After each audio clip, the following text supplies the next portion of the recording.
Hello everyone, कैसे हो आप सभी। आई होप आप सभी अच्छे होंगे। इफेक्टिव कम्युनिकेशन के लिए हमें 7C कम्युनिकेशन को समझना बहुत ज़्यादा ज़रूरी हो जाता है।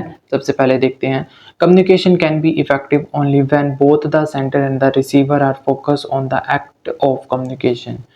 कम्युनिकेशन एक एक्ट की तरह है, जिस एक्ट के अंदर बोथ यानी कि दोनों ही सेंडर और रिसीवर को बिल्कुल फोकस के साथ अपनी बात को सुनना और समझना चाहिए।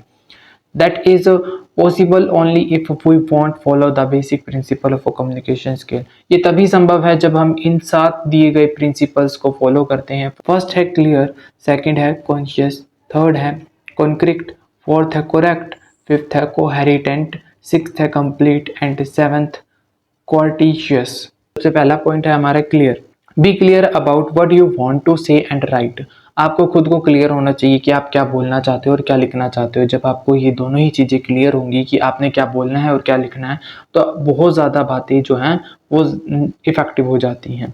अब आपको क्या बोलना है ये आपने पहले ही सोच के रखना है। ऐसा नहीं है कि आप टू द पॉइंट वहाँ पर जाकर लिख रहे हो या फिर टू द पॉइंट जाकर आप स्पीच दे रहे हो।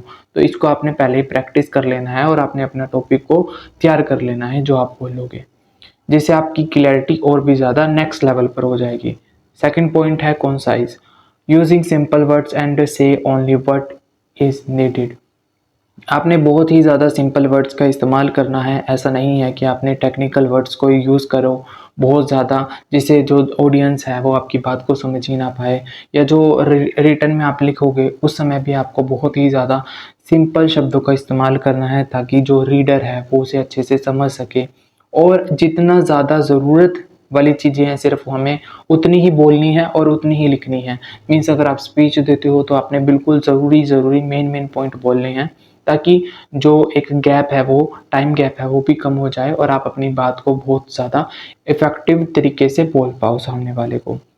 थर्ड पॉइंट है हमारा कॉन्क्रीट, यूज़ एग्जैक्ट वर्ड। हमें ऐसा नहीं है, देखो एग्जैक्ट वर्ड का मतलब यहाँ पर ये है कि आपने वही शब्दों का इस्तेमाल करना है जो शब्द आपको ज़रूरी है। मीन्स अगर आपको पता है कि कई शब्दों के अलग अलग मीनिंग होते हैं, तो हमें उन्हीं शब्दों का चयन करना है जो हमें उस स्पीच में स्पेसिफिकली चाहिए कि इसका मतलब यही निकलेगा। हमें जो फ्रेजेस हैं या फैक्ट्स हैं उनको हमें करेक्टली चेक करके ही बोलना चाहिए, क्योंकि एक बार हम क्या है इन सब चीज़ों की जब हम कम्युनिकेशन करते हैं, चाहे वो स्पीकिंग हो चाहे वो राइटिंग हो, इसके लिए हमें पहले ही प्रिपेयर करके रख लेना चाहिए अपने आप को, ताकि हम कोई भी फैक्चुअल मिस्टेक ना करें। वर्ड से रिलेटेड या फिगर से रिलेटेड कोई भी हमारे से मिस्टेक ना हो, ताकि जो हमारी कम्युनिकेशन है वो ज़्यादा इफेक्टिव हो। उसके बाद आ जाता है correct, use correct spelling, language and grammar. देखो जब हम लिखते हैं तो हमारी जो ग्रामर मिस्टेक है वो बहुत ज़्यादा होती हैं, तो हमें पहले ही अपनी ग्रामर को बहुत ज़्यादा स्ट्रॉन्ग कर लेना है ताकि हमारी ग्रामर मिस्टेक ना हो। करेक्ट स्पेलिंग यानी कि स्पेलिंग मिस्टेक भी नहीं होनी चाहिए। कई शब्द हम बोलते हैं उनमें भी हम अटक अटक कर बोलते हैं या फिर प्रॉपरली, जैसे मैंने अभी करा, प्रॉपरली नहीं बोलते हैं। और हमें हमारी जो लैंग्वेज है वो बिल्कुल अच्छी होनी चाहिए। मीन्स लैंग्वेज का जो आपने चयन किया है, जैसे कि आप कंफर्टेबल हो हिंदी में, तो आपने कंफर्टेबली लैंग्वेज में ही बोलना है। ऐसा नहीं है कि आपने दबाव में आकर इंग्लिश चूज़ कर ली और फिर आप अटक अटक कर बोल रहे हो, तो बहुत ज़्यादा बुरा होगा। इसलिए आपको जो लैंग्वेज अच्छे से आती है उसी में आपने अपनी बात को रखना है। उसके बाद आ जाता है हमारे पास fifth point, coherent. Your word should make sense, कि जो आपके जो वर्ड्स हैं उसकी सेंस बननी चाहिए। ऐसा नहीं है कि आप सेंटेंस को बहुत ज़्यादा घुमा रहे हो या फिर अपनी बात को बहुत ज़्यादा अच्छे से रिप्रेजेंट नहीं कर पा रहे, कि आप बोल कुछ रहे हो और सामने वाला समझ कुछ हो रहा है। तो ऐसा बिल्कुल नहीं होना चाहिए। Should be relatable to the main topic, और हमेशा अपने जो मेन टॉपिक आप लेके आए हो उस मेन टॉपिक पर ही आपको रहना है।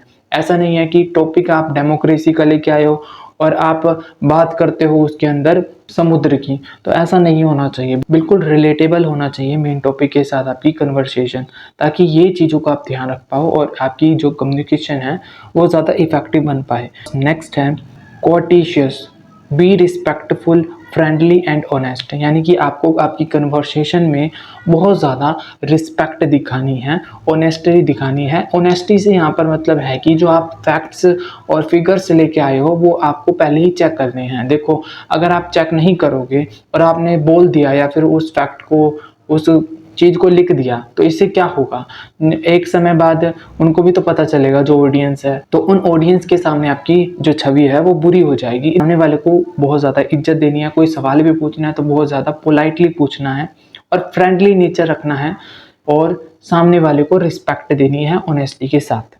लास्ट पॉइंट है हमारा complete. Your message should have all the needed information, कि आपकी मैसेज के अंदर सारे महत्वपूर्ण जो इंफॉर्मेशन है वो होनी चाहिए।